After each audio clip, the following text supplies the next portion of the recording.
किसी के भी जीवन में संवाद का क्या महत्व होता है, जिसे हम लोग कम्युनिकेशन कहते हैं, और किसी को कम्युनिकेट करना यानी सूचनाओं का आदान प्रदान करना कितना महत्वपूर्ण है। आज हम लोग एम्प्लॉयबिलिटी के मॉड्यूल 5 में चैप्टर 5.1 में इन चीजों को अच्छे से समझेंगे। मैं एडवोकेट योगेंद्र सैनी आप लोगों से आशा करता हूं कि आप लोग चैनल को ज्यादा से ज्यादा लाइक करिए, सब्सक्राइब करिए और शेयर करिए, और चीजों को अच्छे से समझ के टॉपिक वाइज हमारे डिस्कशन को सुन के, हमारे टॉपिक्स को सुन के फिर आप एमसीक्यू सॉल्व कर सकते हैं और आपको अच्छे मार्क्स मिलने की पूरी उम्मीद है। लेकिन प्लीज आप उसको कई बार रिपीट करके देखिए। आज हम लोग इस चैप्टर में क्या क्या चीजें पढ़ेंगे। एक तो हमें पढ़ना है कि संवाद यानी कम्युनिकेशन का महत्व क्या है। दूसरा हम पढ़ेंगे कि प्रभावी संवाद यानी इफेक्टिव कम्युनिकेशन की क्या विशेषताएं हैं, और संवाद के प्रकार यानी टाइप ऑफ कम्युनिकेशन क्या क्या होते हैं। तो चलिए शुरू करते हैं। देखिए, अब हम जब किसी से बात करते हैं तो बात करते समय भी हम सूचनाओं का आदान प्रदान करते हैं। जब हम किसी को लेटर लिखते हैं तो भी हम सूचनाओं का आदान प्रदान करते हैं। अब खाना या सोना ये गलत है, इसमें हम किसी प्रकार की सूचना का आदान प्रदान नहीं करते। हाँ, व्हाट्सएप पे मैसेज भेजने से भी हम सूचनाओं को एक दूसरे से शेयर करते हैं। अब हमें पता है कि अगर आज के टाइम पे कोई भी इंपॉर्टेंट न्यूज या सूचना हमें सही समय पे ना मिले तो उससे हमारा कितना नुकसान हो सकता है, और अगर हमें सही समय पर सूचना नहीं मिलती है तो हमें कैसे उसको प्राप्त करना चाहिए, इसके बारे में भी हम लोग इसमें समझेंगे, और कैसे कम्युनिकेशन मदद करता है। तो चलिए देखते हैं। कम्युनिकेशन से हम क्या करते हैं, अपने विचारों को साझा करते हैं, यानी ये हमारे विचारों को साझा करने में यानी एक दूसरे के साथ शेयर करने में मदद करता है। जैसे सपोज करिए आपको इंफॉर्मेशन मिली कि एक हफ्ते बाद आपके स्कूल में प्रैक्टिकल एग्जाम शुरू होने वाले हैं, और आपने अपने फ्रेंड को शेयर किया। दैट मीन्स आपने उस इंपॉर्टेंट न्यूज को, उस इंपॉर्टेंट इंफॉर्मेशन को अपने दोस्तों तक पहुंचाया और अपने विचारों को साझा किया। और दूसरा क्या हेल्प है, हम अपनी भावनाओं का भी वर्णन करने में मदद करते हैं। देखिए, जब हम किसी से बोलते हैं तो हमारे शब्दों के साथ साथ हमारी भावनाएं भी उसके साथ जुड़ी हुई होती हैं। जैसे जब हम शब्दों का उपयोग इस तरह करते हैं कि हम किसी उदासी वाले भाषा शैली का इस्तेमाल करते हैं तो सामने वाले को भी ये चीज पता हो जाती है कि इस समय हमारा जो है कोई परेशानी है हमारे साथ, और हम उसके साथ वो चीज शेयर करना चाहते हैं, तो भावनाएं भी शेयर हो जाती हैं। और तीसरी सबसे इंपॉर्टेंट चीज है कि हमें नई चीजें सीखने में मदद करता है। देखिए, आप नेट से पढ़िए, आप स्कूल आके पढ़िए, आप कहीं से भी पढ़िए, लेकिन कोई भी व्यक्ति जो आपको पढ़ा रहा है वो कुछ ना कुछ नई चीजें आपको बताता है। यानी जब वो बता रहा होता है तो दैट मीन्स वो सूचनाओं को साझा करता है, इंफॉर्मेशन को शेयर करता है। अब इसमें हम ये देख सकते हैं कि कार्यस्थल पर भी संवाद जरूरी है। जैसे कहीं पर आप काम कर रहे हैं तो वहां पर भी क्या होना चाहिए, एक दूसरे से हमको चर्चा करनी चाहिए। जैसे आप स्कूल आते हैं तो एक अपने दोस्तों से बातचीत करते हैं, तो वैसे भी जब कहीं आप काम करने के लिए भी जाते हैं तो वहां भी आप अपने जो कलीग्स हैं या जो आपके सहकर्मी हैं उनसे भी आप बात करते हैं। तो उनसे बात करने से क्या देखिए आपको लाभ है, ये विचारों पर चर्चा करने में भी मदद करता है। यानी कुछ उनके विचार हैं उस कंपनी के बारे में, कुछ आपके विचार हैं, और अपनी भावनाओं को साझा करने में मदद करता है और खरीदारी करने में मदद करता है। अब इसको आप खुद बताइए कि इसमें क्या करने में मदद करता है। तो मेरे ख्याल से ये दोनों चीजें सही होगी, क्योंकि खरीदारी से कोई इसका मतलब नहीं है। अब इफेक्टिव कम्युनिकेशन क्या है, देखिए प्रभावी संवाद। आपको एग्जाम में जब भी क्वेश्चन मिलेंगे तो इफेक्टिव कम्युनिकेशन यानी प्रभावी संवाद के माध्यम से ही मिलेंगे, ठीक है ना। अब इफेक्टिव कम्युनिकेशन की कुछ अपनी विशेषताएं हैं। जैसे इफेक्टिव का मतलब कि हम एक दूसरे से इंफॉर्मेशन शेयर तो कर रहे हैं, सूचनाओं को दूसरे तक पहुंचा तो रहे हैं, लेकिन उसमें क्या क्या चीजें शामिल होनी चाहिए जिससे कि वो हमारी जो सूचना का आदान प्रदान करने की गतिविधि है वो पूर्ण रूप से पूरी हो जाए और सही सही पूरी हो। तो चलिए देखते हैं इसको हम लोग। सबसे पहले क्या होना चाहिए, स्पष्टता होनी चाहिए, यानी क्लियरिटी होनी चाहिए।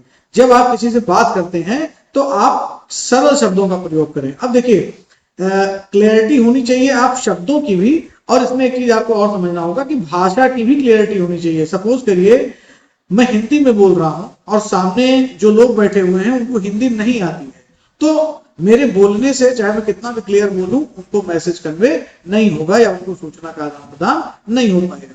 तो स्पष्टता यानी क्लियरिटी होनी चाहिए, और जो भी हम बोले वो बिल्कुल शुद्ध रूप से बोले, साफ सुथरा बोले और सामने वाले को समझने में दिक्कत ना हो, ठीक है ना।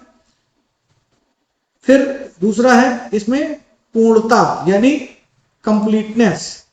अब देखिए कई बार ऐसा होता है जब घरों में भी आप देखते होंगे कि हमसे कोई चीज कही जाती है या हमारे गार्जियन कहते हैं कि आप बाजार चले जाइए और ये कुछ सामान ले आइए, तो हम जल्दी से निकल जाते हैं बिना उनकी बात को पूरा सुने हुए और कुछ सामान लाते हैं और कुछ भूल जाते हैं। तो आप ये सोचिए कि जो गार्जियन के आपने मैसेज को क्या पूरा रिसीव किया, जो उन्होंने कहना चाहा क्या पूरा आपने उसको सुना, यानी कंप्लीटनेस नहीं थी कि आपने पूरा उसको नहीं सुना। उस संदेश में वे सभी विवरण हमें देने चाहिए जो हमें लगता है कि वे इंपॉर्टेंट होते हैं, और ये जो संदेश देता है और सुनने वाला दोनों के लिए जरूरी है। अगर सपोज करिए आधा ही संदेश दिया गया तो आपने आधा ही सुना, तो इसलिए देने वाले को भी जरूरी है कि वो पूरा पूरा सही ढंग से बोले और प्राप्त करने वाले को भी ये आवश्यक है कि वो उसको सही ढंग से सुने। अब नेक्स्ट इसी पर देखिए तीसरा जो आपका जिसके बारे में भी हम लोग चर्चा कर रहे थे कि सुनना।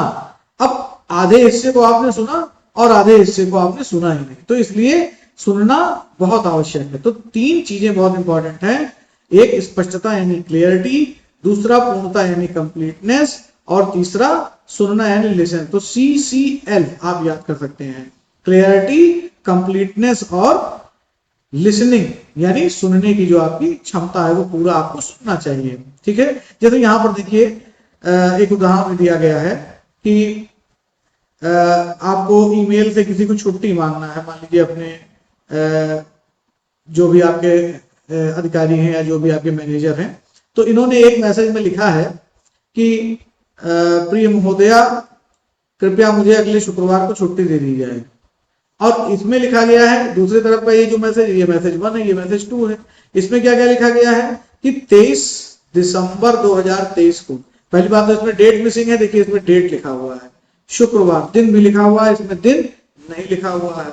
और उन्होंने रीजन भी दिया है, क्या ऑपरेशन होने वाला है और मैं ज्वाइन कब से करूंगा, सोमवार को। तो इसमें ना तो उन्होंने रीजन दिया है और किस दिन से वो ज्वाइन करेंगे, यानी चार चीजें इसमें मिसिंग है, चार चीजें इसमें क्या है, नहीं है, और वो चार चीजें इसमें क्या है, तो हम मानेंगे कि ये हमारा कंप्लीट मैसेज है। इसलिए मैसेज में कंप्लीटनेस को आप लोग अच्छे से ध्यान दीजिए, ठीक है। अब हम देखते हैं कि संवाद के प्रकार क्या क्या होते हैं, यानी इफेक्टिव कम्युनिकेशन आप कितने तरीके से कर सकते हैं। अब पहला है शाब्दिक संवाद या वर्बल कम्युनिकेशन। बहुत ध्यान से आपको इसको पढ़ना है क्योंकि प्रत्येक वर्ष इस चैप्टर से लगभग 4-5 प्रश्न पूछे जाते हैं। अब शाब्दिक या वर्बल जिसे हम कहते हैं, जिसे हम आप बात कर रहे हैं, एक दूसरे के साथ बोल रहे हैं, जब हम एक दूसरे के साथ बोलकर बात करके, ठीक है, किसी भी कम्युनिकेशन पूरा करते हैं तो हम उसको कहते हैं वर्बल कम्युनिकेशन। अब ये देखिए कैसे होता है, कभी कभी ये क्वेश्चन में आपके आता है, ये सामने आपने फोन पर या फिर ऑनलाइन प्लेटफॉर्म पर जैसे अभी हम लोग बात कर रहे हैं, ठीक है ना, जूम पर, गूगल मीटिंग पर, ये सब भी आपके क्या होते हैं, शाब्दिक संवाद है, यानी वर्बल कम्युनिकेशन है, ठीक है ना। अब आ जाते हैं अशाब्दिक संवाद या नॉन वर्बल कम्युनिकेशन पर। नॉन वर्बल कम्युनिकेशन क्या है, जब हम किसी के साथ आमने सामने संवाद कर रहे होते हैं तो हमें अशाब्दिक संवाद या नॉन वर्बल कम्युनिकेशन पर भी ध्यान देना चाहिए, यानी जब शब्दों से ना बोला जाए। अब शब्दों से नहीं बोलेंगे तो कैसे बोलेंगे, अपने हाव भाव यानी शरीर के हाव भाव से, जिसको हम बॉडी लैंग्वेज कहते हैं, मुद्रा यानी पोस्चर से, और आंखों के संपर्क यानी आई कांटेक्ट से। मैं आपको एक उदाहरण देता हूं, जैसे कोई बच्चा बहुत दूर से भागते हुए आया और बहुत ही घबराया हुआ है, तो जाहिर सी बात है उसके चेहरे को देख करके, उसकी बॉडी लैंग्वेज को देख करके आप जानेंगे कि कोई दुर्घटना हुई है या कोई परेशानी इस बच्चे को है, तभी ये परेशान है, यानी वो परेशानी में है। उसने कुछ कहा नहीं, फिर भी आपको समझ में आ गया। कोई व्यक्ति आंखों में आंसू लिए हुए है तो आपको लगता है कि दुखी है, ठीक है। कोई हंस रहा है तो आपको लगता है कि वो प्रसन्न है, भले उसने आपको कुछ ना बताया होगा प्रसन्नता के बारे में। और आई कांटेक्ट, आई कांटेक्ट बहुत इंपॉर्टेंट चीज है। जब आप किसी से आंखों में आंखें डाल के बात करते हैं तो सामने वाले की अधिकतर चीजें आपको पढ़ने के लिए मिलती हैं, यानी जिसे आई कैचिंग कहते हैं या आई रीडिंग या आई टॉकिंग कहते हैं, ठीक है ना। अब जैसे यहाँ पर देखिए सामान्यता कुछ उदाहरण देखे, जैसे घबराहट होने पर हिलना डुलना, अपने पैर को हिलाना, अपने नाखून चबाना, नींद आने पर जमवाई लेना, जब आपका ध्यान केंद्रित हो तो आप सीधे बैठते हैं। आप देखिए कि कितनी ऐसी एक्टिविटी है पर डे। जो आप और हम करते हैं, और जो नॉन वर्बल कम्युनिकेशन, जो वर्बल नहीं है, नॉन वर्बल कम्युनिकेशन का हिस्सा है, इसे आप नोट डाउन भी करिए और मुझे कमेंट बॉक्स में भी लिखिए कि नॉन वर्बल कम्युनिकेशन में आप किन किन चीजों को देखते हैं और किन किन चीजों को आप मानते हैं कि वो नॉन वर्बल कम्युनिकेशन का हिस्सा है। फिर आता है लिखित संवाद। लिखित संवाद का मतलब जब कोई पत्र भेजा गया, ईमेल भेजा गया, ठीक है ना, या कोई पोस्ट लिखा गया, आपने व्हाट्सएप पर लिखा, एक सेंटेंस लिखा, संवाद लिखा, बड़ा वाक्य लिखा, कुछ भी लिखा, मतलब कुछ भी जो लिखित तौर पे आपको मिला हो, ठीक है ना, वो हो गया आपका लिखित संवाद, ठीक है ना, क्योंकि लिखने वाले ने उसमें जिस चीज का मैसेज देना होगा उसके बारे में आपको लिखा होगा। फिर है दृश्य संवाद, जो है विजुअल कम्युनिकेशन। अब विजुअल कम्युनिकेशन क्या है?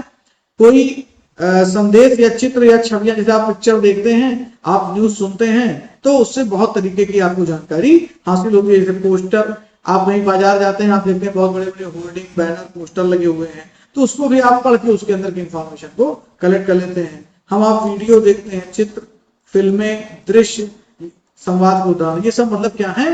दृश्य संवाद। दृश्य संवाद का मतलब कि जिसमें हमें कोई चीज देखने के बाद इंफॉर्मेशन मिले, ठीक है ना, पोस्टर को देख लिया, पिक्चर को देख लिया, न्यूज को देख लिया, तो वहां से हमें इंफॉर्मेशन मिल रही है। तो ये आपके संवाद के लिए बहुत इंपॉर्टेंट है। मैं फिर से रिवाइज यहां से करा देता हूं आपको। संवाद आपके 4 तरीके के हैं। पहला है शाब्दिक यानी रिटन यानी वर्बल कम्युनिकेशन, सॉरी, पहला है शाब्दिक यानी वर्बल कम्युनिकेशन, दूसरा है अशाब्दिक यानी नॉन वर्बल कम्युनिकेशन, तीसरा है लिखित संवाद यानी रिटन कम्युनिकेशन, और चौथा है दृश्य संवाद यानी विजुअल कम्युनिकेशन। तो आशा करता हूं कि आपको चैप्टर अच्छा लगा होगा। आप लोग प्लीज वीडियो को लाइक करिए, सब्सक्राइब करिए और शेयर करिए। आप लोग सब्सक्राइब कम कर रहे हैं, प्लीज ज्यादा से ज्यादा सब्सक्राइब करिए और नोटिफिकेशन पे जाके बेल आइकन को प्रेस करिए और ऑल नोटिफिकेशन पे क्लिक कर लीजिए, जिससे मेरे वीडियो आप तक आसानी से पहुंच जाए। Good bye.